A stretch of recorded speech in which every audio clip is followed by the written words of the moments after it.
Rahim. Student, my name is Noman Ahmed and I am your maths teacher. उम्मीद करता हूँ आप सब लोग खैरियत से होंगे और आपने ये जो ईद उल अज़हा है इसको भी बड़ी अच्छे तरीके से और SOPs पे अमल करते हुए भी इसको भी आपने बड़े आसान तरीके से अदा किया होगा। तो इंशाल्लाह स्टूडेंट हम अपने फ़र्स्ट 50% के कोर्स को कंप्लीट करने के बहुत करीब हैं। इंशाल्लाह कुछ ही लेक्चर्स के अंदर हम अपना फ़र्स्ट 50% का कोर्स जो है वो कंप्लीट कर लेंगे। तो स्टूडेंट, हमारा लास्ट चैप्टर कंटिन्यू है एंड चैप्टर नंबर 2।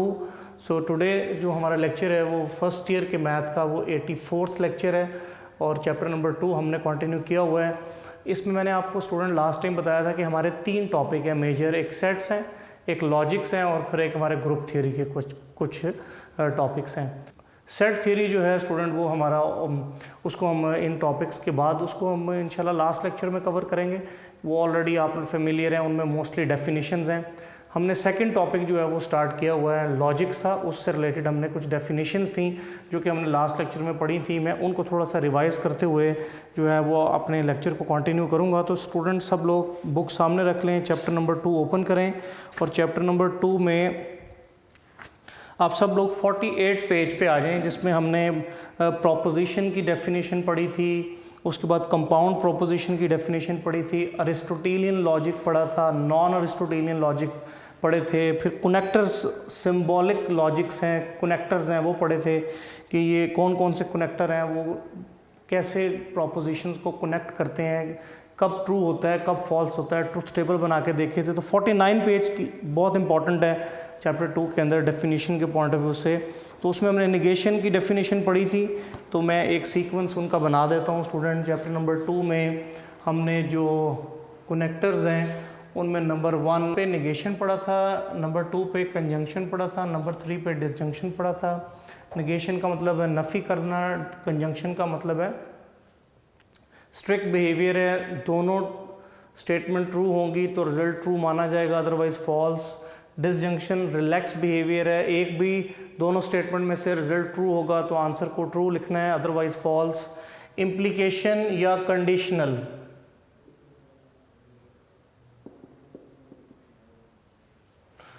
जिसको हम सिंगल फेस एरो से रिप्रेजेंट करते हैं, तो ये कंडीशन लगाता है इफ़ P देन Q। इसमें स्टेटमेंट लिखने का तरीका P कंडीशनल Q होता है। P को एंटीसीडेंट कहते हैं, Q को कॉन्सिक्वेंट कहते हैं, कंक्लूजन कहते हैं, P को हाइपोथेसिस, Q को कंक्लूजन भी कहते हैं। तो इसको मैंने आपको कैसे याद करवाया था कि अगर हाइपोथेसिस ट्रू है और रिजल्ट गलत आ जाए तो इसका मतलब है कि ये फॉल्स ऑप्शन है, अदरवाइज हर ऑप्शन ट्रू होगी। If tail is true and head is false तो overall result is false, otherwise हर पॉसिबिलिटीज़ इस केस में ट्रू मानी जाएगी। इसकी फिर हमने कुछ टाइप्स पढ़ी थी, types of conditional, types of conditional हमने इसमें कुछ पढ़ी थी, जिनमें नंबर 1 था कन्वर्स। ये आपको बुक के ऊपर पेज नंबर 52 पे मिलेंगी। सबसे पहला था कन्वर्स, नंबर 2 था इनवर्स, नंबर 3 था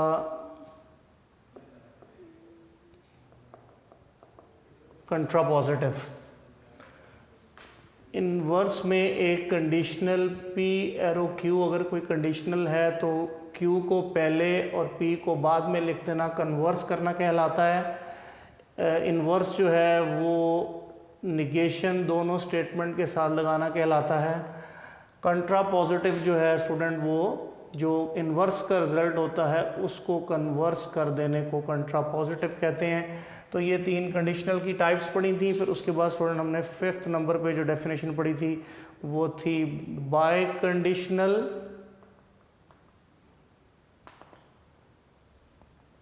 बाय कंडीशनल को जो है वो डबल फेस एरो से रिप्रेजेंट किया जाएगा और इसका ट्रुथ टेबल क्या था,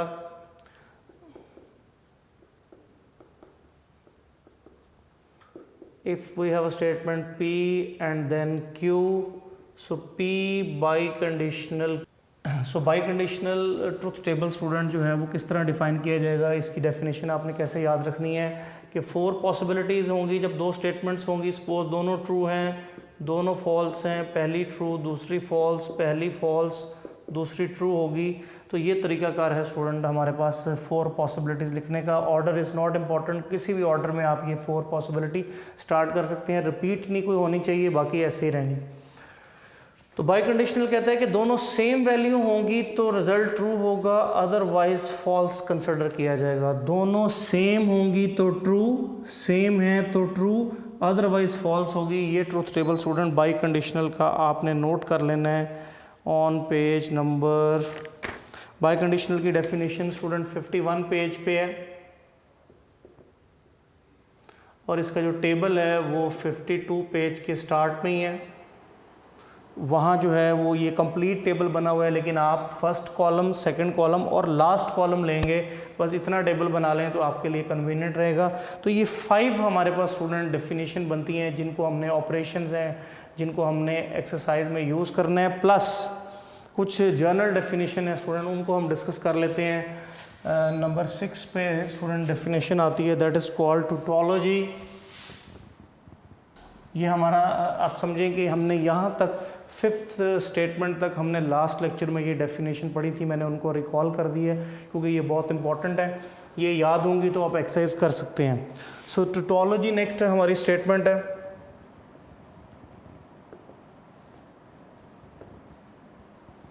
टोटोलॉजी एक ऐसी स्टेटमेंट है, ये आपको पेज 53 पे स्टूडेंट मिलेगी, पेज 53 पे। अ स्टेटमेंट विच 53 पेज के बिल्कुल एंड पे देखें, a statement which is true for all possible values of the variable involved in it is called a tautology, full stop. All true हो जाए, truth table के सारे results true हो जाएं तो वो टोटोलॉजी कहलाएगी। नंबर 7 पे आता है अब्सर्डिटी।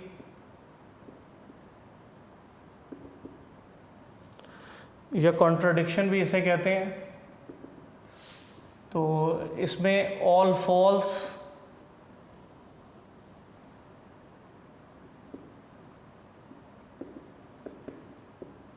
ऑल फॉल्स आ जाएं तो वो अब्सर्डिटी कहलाएगा, और अगर मिक्स आ जाएं तो वो कंटिंजेंसी कहलाएगा। Contingency if truth values are mixed।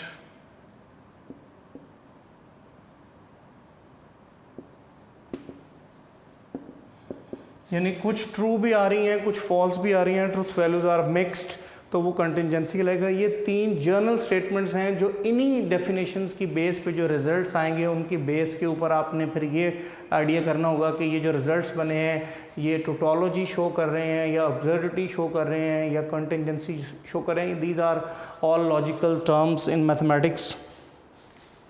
जैसे फॉर एग्जांपल ये बाई कंडीशनल का एक ट्रुथ टेबल बना हुआ है, ये इसका लास्ट कॉलम है। लास्ट कॉलम का आंसर आपने देखना है कि उसके रिजल्ट्स कैसे आ रहे हैं। तो देखिए मिक्स रिजल्ट्स हैं, कुछ ट्रू हैं कुछ फॉल्स हैं। सो दिस मीन्स कि P बाई कंडीशनल Q ये जो एक लॉजिकल स्टेटमेंट है फॉर्म कंटिंजेंसी, क्योंकि मिक्स रिजल्ट्स आ रहे हैं। और अगर सारे ट्रू आ रहे आएंगे तो टोटोलॉजी होगी वो स्टेटमेंट, और अगर सारे फॉल्स आएंगे तो वो अब्सर्डिटी होगी। एक्सरसाइज में हमें ये पूछा जाएगा कि ये एक स्टेटमेंट आपको दी जाएगी, उसका ट्रुथ टेबल बनाएंगे और चेक करेंगे कि उसके जो रिजल्ट्स हैं वो इस स्टेटमेंट में लाया कर रहे हैं या इस स्टेटमेंट में लाया कर रहे हैं या इस स्टेटमेंट में लाया कर रहे हैं। ये आपको एक्सरसाइज में चेक करना होगा। उसके बाद ऑब्जेक्टिव के लिए 54 पेज के ऊपर है एक स्टूडेंट, नोट में मैं लिख देता हूँ, पेज स्टूडेंट 54 है। क्वांटिफायर्स जो हैं उसमें यूनिवर्सल क्वांटिफायर्स जो हैं वो हम फॉर ऑल सिंबल्स को कहते हैं। फॉर ऑल सिंबल जो है वो यूनिवर्सल, ऑब्जेक्टिव वगैरह में ये बात आपसे पूछी जा सकती है, यूनिवर्सल क्वांटिफायर कहलाता है। और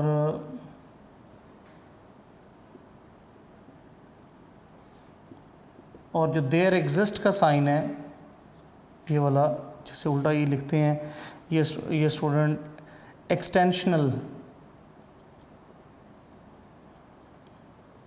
एग्जिस्टेंशनल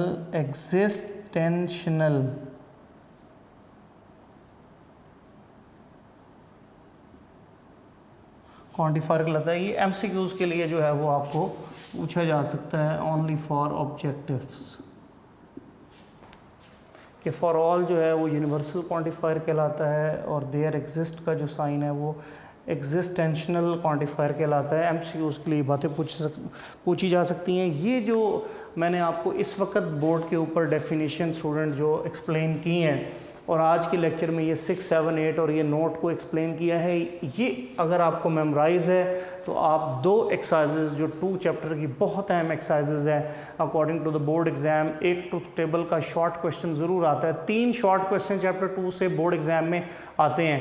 तो एक तो डेफिनेटली जो है वो ट्रुथ टेबल होता है, उसके साथ कोई एक आधी इसमें से डेफिनेशन भी बन जाती है। तो एक आधा क्वेश्चन का मार्जिन रह गया है बाकी पूरे रेस्ट ऑफ द चैप्टर के लिए।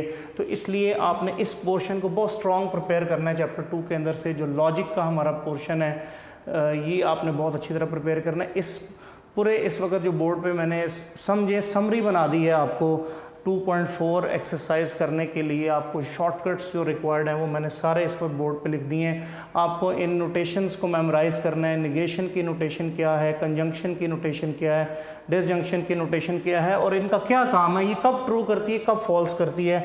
इम्प्लीकेशन की नोटेशन क्या है, एंटीसीडेंट किसे कहते हैं, हाइपोथेसिस किसे कहते हैं, कंक्लूजन किसे कहते हैं, फिर इसकी कितनी टाइप्स हैं, कन्वर्स में क्या करना होता है, इन्वर्स में, कंट्रापोजिटिव में, बाई कंडीशनल अगर कोई स्टेटमेंट बन जाए तो उसको ट्रुथ टेबल कैसे बनाना है, टोटोलॉजी किस स्टेटमेंट को कहते हैं जिसके सारे ट्रू हों, ऑब्जर्विटी किस स्टेटमेंट को कहते हैं जिसके सारे फॉल्स हों, कंटिंजेंसी किस स्टेटमेंट को कहते हैं जिसमें मिक्स वैल्यूज़ आ जाएं। और ये आपको स्टूडेंट अगर मेमोराइज हैं तो फिर आप एक्सरसाइज आसानी से कर सकते हैं। तो इसको एक दफ़ा आप स्क्रीनशॉट ले लें, इसका नोट कर लें। ये मैंने आपको summary of chapter number 2 second topic logic की जो है वो सारी एक्सप्लेन कर दी है। इसकी बेस पे 2 एक्सरसाइजेज होंगी, इसको नोट कर लें ज़रा।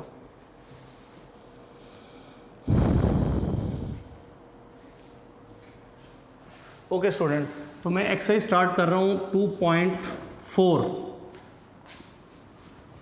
Chapter number 2 exercise 2.4। पहली 3 एक्सरसाइजेज सेट से रिलेटेड हैं। उसको आप सिंपल यूनियन कैसे लेते हैं, इंटरसेक्शन कैसे लेते हैं, डिफरेंस कैसे लेते हैं, पावर सेट कैसे लेते हैं, यही सारे मेन उसमें क्वेश्चंस हैं। डी मॉर्गन लॉज क्या होते हैं, उसको कैसे अप्लाई करते हैं, तो ये आप ऑल फेमिलियर हैं।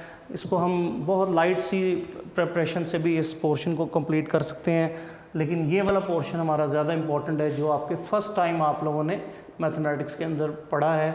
एक्सरसाइज 2.4 है स्टूडेंट, क्वेश्चन नंबर 1 है। 1 क्वेश्चन को मैं यहाँ एक्सप्लेन करता हूँ कि यहाँ स्पेस कम है। Exercise 2.4 student, question number 1। Write the converse, inverse and contrapositive of the following conditional. ये एमसीक्यूज लेवल का क्वेश्चन है स्टूडेंट। मतलब आपको एक कंडीशनल गिवन है, आप टेबल बनाएंगे। इस क्वेश्चन को आपने कैसे सॉल्व करना है, आप टेबल बनाएंगे। उसमें सबसे पहले आप लिखेंगे कंडीशनल, उसमें आप उसके बाद लिखेंगे कन्वर्स, उसके बाद आप लिखेंगे इनवर्स, उसके बाद आप लिखेंगे कंट्रापोजिटिव। मैंने पॉजिटिव के ये वाले स्पेलिंग लिख दिए, आप कंप्लीट स्पेलिंग लिखें। ओके, अब सपोज फर्स्ट पार्ट है स्टूडेंट। फर्स्ट पार्ट में निगेशन पी कंडीशनल क्यू, ये एक हमें स्टेटमेंट दे दी है। फर्स्ट पार्ट के अंदर हमने इस स्टेटमेंट, इस कंडीशनल का कन्वर्स बताना है, क्या होगा, इनवर्स बताना है, और कंट्रापोजिटिव बताना है इन स्टेटमेंट्स का हमने। तो कन्वर्स मीन्स हमने डेफिनेशन में पढ़ा था कि जो हेड वाली स्टेटमेंट है उसको टेल में लिख देंगे, और जो टेल वाली स्टेटमेंट है उसको हेड पे लिख देंगे, तो ये आपका कन्वर्स बन जाएगा इस कंडीशनल का। तो कन्वर्स में सिर्फ आपको इतना काम करना है कि वो जो आपकी कंडीशनल है उसके हेड को टेल पे लिख देना है और टेल को हेड की जगह लिख देना है, तो ये कन्वर्स बन गया। इनवर्स है तो जो आपकी कंडीशनल है उस पर आपने निगेशन अप्लाई कर देना है। Double negation are cancelled, so you have P conditional negation Q, तो ये स्टूडेंट इन्वर्स हो गया गिवन कंडीशनल का। क्लियर? कंट्रा पॉजिटिव है, जो आपने इन्वर्स फाइंड किया होता है आप उसका कन्वर्स कर देते हैं कि उसका जो हेड पे स्टेटमेंट होती है उसको टेल पे लिखते हैं, जो टेल पे होती है उसको हेड पे लिख देते हैं। तो इस तरह कंट्रा पॉजिटिव फाइंड हो जाता है। ये एक पार्ट स्टूडेंट कंप्लीट हो गया। ये किसी भी तरह एमसीक्यूज में ये आपको पूछा जा सकता है पेपर के अंदर। एक और पार्ट देख लें, लेट्स सपोज पार्ट नंबर 3 है। Conditional is negation P conditional negation Q। अब इसका कन्वर्स, इन्वर्स और कंट्रा पॉजिटिव बताएं। कन्वर्स का तरीका क्या है कि हेड को टेल पे लिख देंगे और टेल को हेड पे लिख देने को कन्वर्स करना कहते हैं किसी भी लॉजिकल स्टेटमेंट में। और फिर इन्वर्स क्या होता है कि जो कंडीशनल गिवन है आपने उस पे नेगेशन लगाना है। Double negation are cancel, so P conditional Q, दोनों तरफ डबल नेगेशन है वो कैंसिल हो जाएगा, इधर से P रह जाएगा, इधर से Q रह जाएगा। कंट्रा पॉजिटिव में स्टूडेंट क्या होता है कि जो इन्वर्स का आंसर होगा उसका कन्वर्स ले लें, Q को टेल पे लिखें और P को हेड की तरफ लिख दें। तो ऐसा करने से आपको जो है वो गिवन कंडीशनल का कन्वर्स, इन्वर्स और कंट्रा पॉजिटिव मिल जाएगा। तो ये मैंने 2 पार्ट कर दिए हैं। रेस्ट ऑफ द 2 पार्ट्स जो हैं वो आपका होमवर्क है, आपने बिल्कुल इसी पैटर्न पे करने हैं। शाबाश, इसको कंप्लीट करें। नेक्स्ट क्वेश्चन पे चलते हैं। तो ये जो जितने भी ये जो हमारी 2.4 एक्सरसाइज है ये totally student based on definitions जो हमने इससे पहले पढ़ी हैं। जितनी डेफिनेशन है वो अगर आपको याद हैं तो आप एक्सरसाइज को आसानी से कंप्लीट कर सकते हैं। होपफुली आप सब ने ये क्वेश्चन समझा भी होगा और नोट भी कर लिया है। तो नेक्स्ट क्वेश्चन पे चलते हैं। ये सिर्फ एमसीक्यूज लेवल पे ये क्वेश्चन आता है पेपर के अंदर। आपको कोई एक कंडीशनल दे दिया जाएगा, आपको उसका बताना होगा कि कन्वर्स क्या है, कंट्रा पॉजिटिव क्या है, इस तरह कुछ ना डिमांड की गई होगी। एक्सरसाइज 2.4 कंटिन्यू है। सो नाउ क्वेश्चन नंबर 2 है स्टूडेंट। ये 2 से लेकर 4 तक ये सारे शॉर्ट क्वेश्चन हैं। 2.4 एक्सरसाइज में क्वेश्चन नंबर 2 से लेकर क्वेश्चन नंबर 4 तक सब शॉर्ट क्वेश्चंस हैं। तो मैं क्वेश्चन नंबर 2 पार्ट 3 करता हूँ। वेरी इंपॉर्टेंट शॉर्ट क्वेश्चन है। तो कह रहे हैं construct truth tables of the following statements. आपको कुछ स्टेटमेंट्स दिए हैं, आपने उनके ट्रुथ टेबल्स बनाने हैं। तो स्टेटमेंट है negation P conditional Q bracket close by conditional P conjunction negation Q। ये हमारा एक स्टेटमेंट है जिसका हमने ट्रुथ टेबल बनाना है। तो इसका जो सोल्यूशन है वो ट्रुथ टेबल ही होता है। अच्छा, अब स्टूडेंट इम्पॉर्टेंट बात क्या है कि ट्रुथ टेबल जो है वो कैसे बनाया जाएगा ये आपने सीखनी है। बात नोट बिल्कुल नहीं करना है क्योंकि सारे जो क्वेश्चन बाकी हैं इवन नेक्स्ट एक्सरसाइज उसमें आपको ट्रुथ टेबल ही बनाने हैं। तो स्टूडेंट ये आपने बड़ी अहम बात देखनी। आपने ये एक स्टेटमेंट है, आपने इसका ट्रुथ टेबल बनाना है। तो ट्रुथ टेबल का जो स्टार्ट है वो कैसे होगा कि आपने सबसे पहले ये काउंट करना है कि इसके अंदर सिंगल अल्फ़ाबेट्स जो हैं वो कितने यूज़ हो रहे हैं। देखिए जैसे एक P है, एक Q है। P दोबारा आ जाएगा तो वो एक ही दफ़ा काउंट होगा। तो P आ गया, Q आ गया, ये 2 डिफरेंट हो गए। नेगेशन Q 3 डिफरेंट हो गए ये। तो जो सिंगल एलिमेंट्स होंगे आपके पास आपने पहले उनका कॉलम बनाना है। तो एक P का कॉलम बन गया, एक Q का कॉलम बन गया स्टूडेंट, एक नेगेशन Q का कॉलम बन गया। ये 3 कॉलम टेबल के पहले 3 होंगे। पहले हमेशा सिंगल एलिमेंट्स का आप कॉलम बनाएंगे, उनकी पोजीशंस आइडेंटिफाई करेंगे। जैसे ही सिंगल पोजीशंस कंप्लीट हो जाए अब पेयर में आ जाएंगे। अब तो P लेफ्ट साइड से राइट की तरफ पेयर को देखते आना आपने। P कंडीशनल Q, सो P कंडीशनल Q ये पेयर बन गया।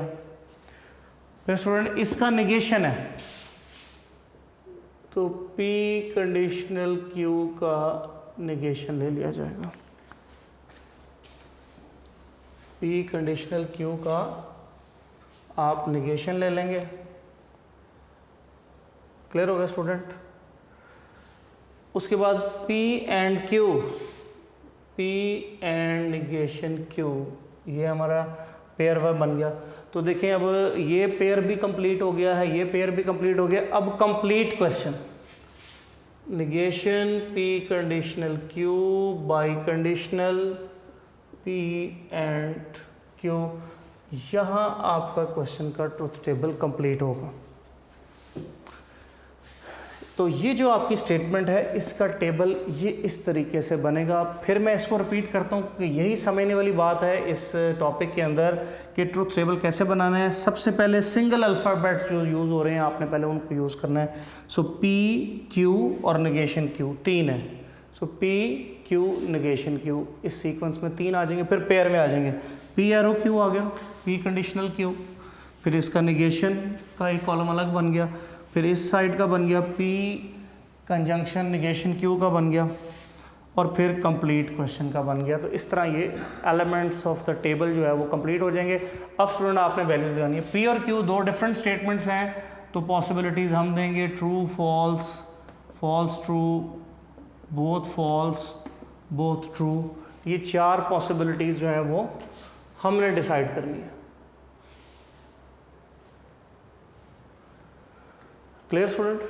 अब उसके बाद निगेशन Q, अब इसके लिए आपको निगेशन की डेफिनेशन आनी चाहिए। निगेशन का मतलब है कि जो Q कह रहा है आप उसके ऑपोजिट चलें। फॉल्स है तो ट्रू हो जाएगी, ट्रू है तो फॉल्स हो जाएगी, फॉल्स है तो ट्रू हो जाएगी, ट्रू है तो फॉल्स हो जाएगी। तो Q के कॉलम को देख के उनकी स्टेटमेंट्स को निगेट करते गए हैं तो निगेशन Q का कॉलम बन गया। अगर स्टेटमेंट फॉल्स थी तो ट्रू कर देनी है, ट्रू थी तो फॉल्स कर देनी है, फॉल्स थी तो ट्रू कर देनी है, ट्रू थी तो फॉल्स कर देनी है। क्लियर? फिर P कंडीशनल Q, अब P और Q पे कंडीशनल अप्लाई होगा, यानी P पहले है, P को पहले देखना है, Q को बाद में देखना है। इन दो कॉलम को देख के ये कॉलम बनेगा। और ऑपरेशन नेम इज कंडीशनल, उसके लिए आपको याद होना चाहिए कब वो ट्रू करता है कब वो फॉल्स करता है। कंडीशनल को हमने पढ़ा था कि tail is hypothesis and head is conclusion. If hypothesis true and conclusion wrong, तो then the overall answer is false, otherwise all possibilities are true. तो देखें P टेल है ट्रू, Q हेड है false, hypothesis true result false, तो result is false, overall result is false. False true true, false false true, true true true, other possibilities are all true. ये इस arrow वाले की definition थी कि अगर tell वाली साइड ट्रू और हेड वाली साइड फॉल्स होगी तो रिजल्ट फॉल्स होगा, बाकी सारी पॉसिबिलिटीज़ ट्रू। तो बाकी ये जो 3 पॉसिबिलिटीज़ जो रह गई हैं वो हमेशा फिर ट्रू होंगी। सिर्फ पहला ट्रू दूसरा फॉल्स पे आंसर फॉल्स लेना है, बाकी सारे ट्रू होंगे। तो ये हमने P कंडीशनल Q। अब P कंडीशनल Q के ऊपर ब्रैकेट है कि इसको एक स्टेटमेंट समझे और इसके ऊपर निगेशन लगाना है, यानी इसकी नफ़ी करनी है आपने। तो ये P कंडीशनल Q का ये कॉलम है, फॉल्स है तो ट्रू और बाकी 3 फॉल्स हो जाएंगे। ये आपने निगेट कर दिया P कंडीशनल Q के रिजल्ट को। तो ये रेडी हो गया स्टेटमेंट। अब आ जाए P कंजंक्शन निगेशन Q, यानी P को देखना है और निगेशन Q को देखना है। फर्स्ट कॉलम और थर्ड कॉलम को देख के आपने ये कॉलम बनाना है। और operation name is conjunction. Conjunction is very strict, दोनों ट्रू हैं तो ट्रू होगा, अदरवाइज फॉल्स। ये डेफिनेशन को आपको याद करना पड़ेगा, फिर आप ये आसानी से कर सकते हैं। तो P और निगेशन Q को देखेंगे। P और निगेशन Q दोनों ट्रू हैं तो ट्रू, दोनों फॉल्स हैं तो फॉल्स, दोनों सेम नहीं हैं फॉल्स, दोनों सेम नहीं हैं फॉल्स। तो आपका ये रिजल्ट इस तरह बन जाएगा। क्लियर हो गया स्टूडेंट? अब हमारे पास फाइनल स्टेटमेंट ये आ गई है, निगेशन P कंडीशनल Q, ये कॉलम ये वाला ऑप्शन है, ठीक है, मैं स्टार यूज़ कर रहा हूँ, और उसके बाद ये वाला ऑप्शन है, यानी इन दोनों कॉलम को देखना है। And operation name is by conditional double face arrow. By conditional का मतलब होता है कि आपने दोनों सेम वैल्यू हैं तो ट्रू करना है, अदरवाइज फॉल्स। उसकी डेफिनेशन को रिकॉल कर लें। तो ये आपका कॉलम ये वाला है, पहले इसको देखना है फिर इसको देखना है। और ऑपरेशन इज बाई कंडीशनल, दोनों सेम तो ट्रू होगा, दोनों सेम ट्रू, दोनों सेम ट्रू, दोनों सेम ट्रू, दोनों सेम ट्रू। तो इस तरह आपका स्टूडेंट क्वेश्चन कंप्लीट हो जाएगा। तो जो क्वेश्चन नंबर 2 में इस स्टेटमेंट का ट्रुथ टेबल बनाने के लिए कहा गया था वो आप ये ट्रुथ टेबल बनाएंगे और आपका आंसर कंप्लीट हो जाएगा। यही डिमांड की गई है ट्रुथ टेबल बनाने में। तो ये मोस्टली शॉर्ट क्वेश्चंस आते हैं, तो आपको डेफिनेशंस पे फोकस करना है कि कब ट्रू करने हैं रिजल्ट्स, कब कंडीशनल में ट्रू करने हैं, कब डिसजंक्शन में ट्रू करने हैं, कब इम्प्लीकेशन में करने हैं, कब बाई कंडीशनल में करने हैं। तो ये आपने चीज़ें ज़हन में रखनी है और आप आसानी से ये ट्रुथ टेबल बना लेंगे। आफ्टर लिटिल प्रैक्टिस आप जो हैं वो इसमें एक्सपर्ट हो जाएंगे। आप थोड़ी सी डेफिनेशंस पे फोकस करें। शाबाश, इस क्वेश्चन को नोट कर लें। 2 के बाकी पार्ट आप बिल्कुल इस तरह ही बनाएंगे। हम नेक्स्ट क्वेश्चन पे मूव करते हैं।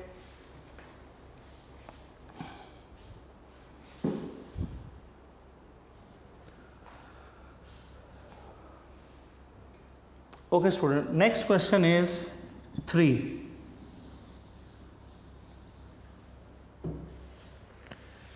Next question is question number 3 है, show that each of the following statement is a tautology। हमने tautology की डेफिनेशन क्या पढ़ी थी कि अगर स्टेटमेंट का जो लास्ट कॉलम है उसके सारे आंसर ट्रू हो जाएं तो उसको हम tautology कहते हैं। तो हम देखते हैं कि मैं भी इसी तरह इसका भी हम पार्ट 4 करते हैं। Question number 3 part 4 very important short question है। Statement is negation Q conjunction P conditional Q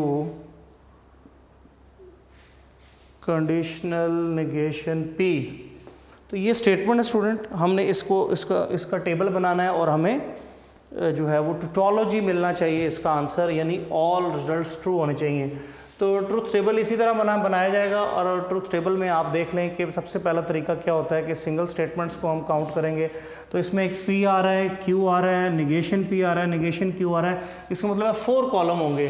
तो यहाँ ही इसी में मैं थोड़ी सी अमेंडमेंट कर देता हूँ स्टूडेंट। हमने पी का कॉलम भी बनाया हुआ है, क्यू का भी। निगेशन पी का पहले करें और निगेशन क्यू का बाद में कर लें ताकि आपकी सिमेट्री वो रहे। जो P पहले है तो वो उसका निगेशन भी पहले आ जाए, Q बाद में है। तो सो निगेशन P और निगेशन Q ये सिंगल कॉलम्स आ गए। फिर पेयर में आ जाएं। सो P एरो Q ये आपका पहला पेयर है। तो ये ख़त्म कर दें, P कंडीशनल Q आपके पास आ जाएगा।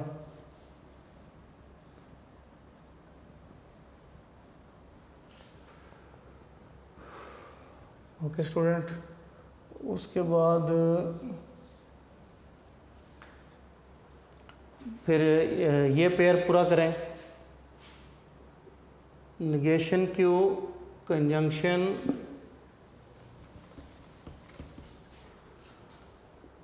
पी कंडीशनल क्यू, ये आपका कंप्लीट हो गया। उसके बाद आपका ओवरऑल कंप्लीट क्वेश्चन बन जाएगा। निगेशन क्यू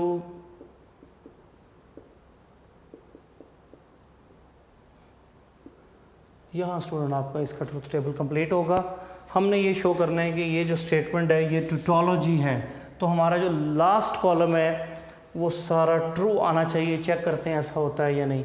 तो पी क्यू 2 ऑप्शन हो तो हमने खुद पॉसिबिलिटीज़ 4 बतानी है, वो हमने बता दी, किसी भी ऑर्डर में बता सकते हैं। अब निगेशन पी, ये पी का कॉलम है फर्स्ट, इसको निगेट करें। ट्रू है फॉल्स, फॉल्स है ट्रू, फॉल्स है ट्रू, ट्रू है फॉल्स। निगेशन क्यू, क्यू को निगेट करें। True false true false. फिर पी कंडीशनल क्यू पे आ जाए। पी कंडीशनल क्यू, तो पी कंडीशनल क्यू पहला टेल ट्रू है, दूसरा फॉल्स है, तो result false. Other possibilities are all true. फिर आपने निगेशन क्यू, ये निगेशन क्यू है, यानी इन दोनों को ऑपरेट करना है। And operation name is conjunction, and conjunction is very strict कि दोनों ट्रू हैं तो ट्रू, अदरवाइज फॉल्स। तो पहले निगेशन क्यू के टेबल कॉलम को देखना है, बाद में इसको देखना है। तो false false true false. Conjunction operation क्या कहता है कि अगर दोनों ट्रू हैं तो ट्रू, अदरवाइज फॉल्स। तो यही सिर्फ दोनों ट्रू हैं तो ये ट्रू हो जाएगा, बाकी ऑप्शंस फॉल्स हो जाएंगी।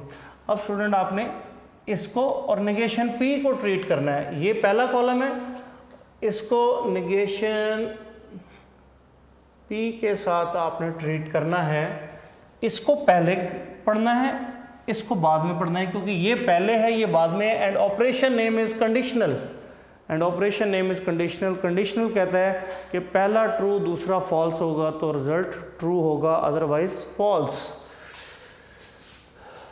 तो पहला हमने ये हमने पहले इसको पढ़ना है, फॉल्स फॉल्स, तो answer is true. False true, answer is true. True true, answer is true. False false, answer is true. तो आप देखें कि लास्ट कॉलम के सारे रिजल्ट्स ट्रू आ गए हैं, विच मीन्स कि the given statement form a tautology. This shows that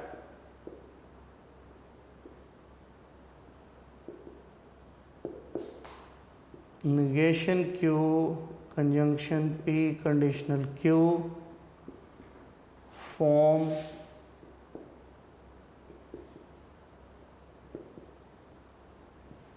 a tautology। तो ये स्टूडेंट हमारा आंसर हो जाएगा, ये इसका ट्रूथ टेबल बन जाएगा। तो ये सिंपल एक्सरसाइजेज हैं, लेकिन सिर्फ बेस्ड ऑन द डेफिनेशंस जो हमने लास्ट लेक्चर में कुछ पढ़ी हैं और कुछ आज के लेक्चर में पढ़ी हैं, और मैंने आज उनकी समरी भी बता दी है। वो डेफिनेशंस आपको अगर याद होंगी तो आप आसानी से ये टेबल बना सकते हैं। जिस भी जो है वो मेथड से वो पूछेगा कि ये इस क्वेश्चन की डिमांड है, तो आपको डेफिनेशंस आती हैं तो आप टेबल आसानी से बना सकते हैं।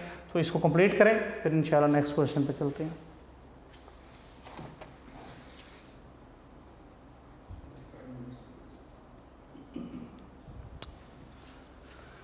Okay student, next question number 4 है। मैं बहुत हर क्वेश्चन में से एक एक पार्ट डिस्कस कर रहा हूँ ताकि आप लोगों को जो है वो दिक्कत ना हो और आप लोग इसको आसानी से समझ लें। 2-3 दफ़ा टेबल रिपीट करके बने तो आसानी से जो है वो बात समझ आ सकती है। क्वेश्चन नंबर 4 है, इट्स क्वाइट ईजी। पार्ट 3 उसका देखें, ये सब इम्पॉर्टेंट शॉर्ट क्वेश्चन है। सो Q disjunction negation Q disjunction P, ये एक स्टेटमेंट है। वो कह रहा है determine whether each of the following is a tautology, a contingency और एन अब्सर्डिटी। बताएं कि ये जो स्टेटमेंट है कि ये क्या टोटोलॉजी है, क्या अब्सर्डिटी है या कंटिंजेंसी है। हमने तीनों डेफिनेशन जनरल पढ़ी हैं। टोटोलॉजी होती है कि जब सारे ट्रू आ जाएं, जैसे ये स्टेटमेंट टोटोलॉजी है। This statement is a tautology क्योंकि सारे रिजल्ट्स लास्ट कॉलम के ट्रू आ गए हैं। तो इसी तरह इस 4 क्वेश्चन के अंदर भी हमें कुछ स्टेटमेंट्स दी हैं। हमने बताना है कि क्या वो टोटोलॉजी हैं, अब्सर्डिटी हैं, कंटिंजेंसी हैं, क्या है तीनों में से।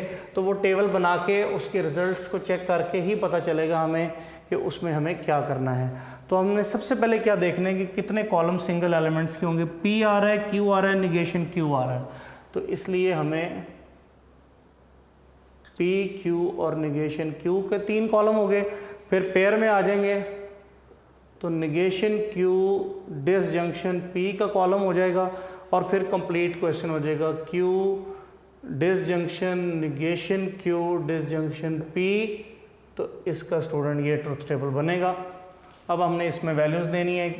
निगेशन Q, इसको निगेट करें, ये ट्रू हो जाएगा, ये फॉल्स हो जाएगा, ये ट्रू हो जाएगा, ये फॉल्स हो जाएगा। Negation Q V P, negation Q को पहले देखना है और P को बाद में देखना है। And operation name is disjunction. Disjunction is very relax. वो कहता है एक भी ट्रू हो तो ट्रू, पहले निगेशन Q को देखें, true true result true, false false result false, true false, एक भी ट्रू है दोनों में तो ट्रू, फॉल्स ट्रू, तो ये रिजल्ट ट्रू हो जाएगा। उसके बाद आपने Q और इस कॉलम को देख के एंड ऑपरेशन इज अगेन जो है वो डिसजंक्शन है वो यूज़ करना है। पहले Q को देखना है, यानी ये Q को पहले देखना है और इस कॉलम को बाद में देखना है और ऑपरेशन यूज़ करना है आपने ये डिसजंक्शन का। And disjunction is very relax के दोनों में से एक भी ट्रू है तो रिजल्ट इज़ ट्रू। तो पहले Q को देखें, false true, true result, true false true result, दोनों में से एक ट्रू हो गया। फॉल्स ट्रू, दोनों में से एक ट्रू हो गया, ट्रू ट्रू ट्रू, तो ये भी ट्रू हो जाएगा। So all results are true, so this statement is called tautology. So this shows that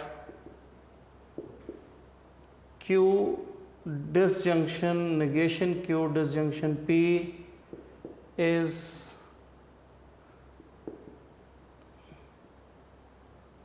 tautology.